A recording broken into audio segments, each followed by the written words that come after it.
কোটা সংস্কার আন্দোলনের সময় সহিংসতায় নিহতের পরিবারের সদস্যরা প্রধানমন্ত্রী শেখ হাসিনার সঙ্গে দেখা করেছেন। এ সময় প্রধানমন্ত্রী তাদের সান্ত্বনা দেন, সেই সঙ্গে প্রদান করেন আর্থিক সহায়তা।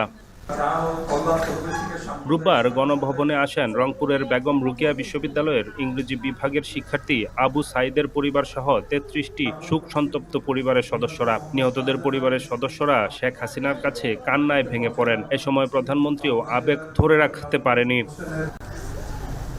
নিহতদের পরিবারের সদস্যদের কথা শুনে প্রধানমন্ত্রীর অশ্রু গড়িয়ে পড়ে। এ সময় গণভবনে আবেগময় এক পরিবেশ সৃষ্টি হয়। অশ্রুসিক্ত প্রধানমন্ত্রী তাদের সান্ত্বনা দিয়ে বলেন, আমাকে দেখেন, আমি অনেক কষ্ট নিয়ে বেঁচে আছি। তাদের পাশে আছেন উল্লেখ করে প্রধানমন্ত্রী শেখ হাসিনা বলেন, আপনাদের ব্যথা আমি বুঝতে পেরেছি। এটাও আমার দুর্ভাগ্য যে আমাকে আপনাদের অশ্রু দেখতে হচ্ছে।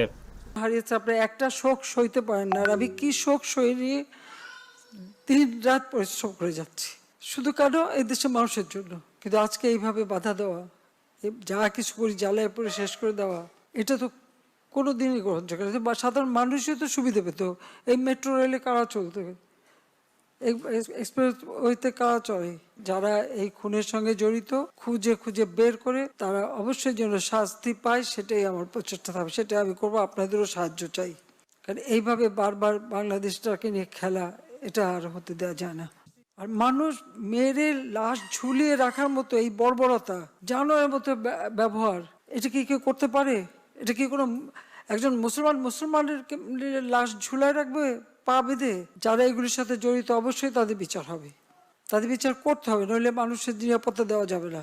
আপনাদের কাছে শুধু এটুকু বলবো যে আপনারা সবর করেন আর আল্লাহকে ডাকেন যেন এই সমস্ত খুনি জালেম এদের হাত থেকে আমাদের দেশটা যেন রেহাই পায়।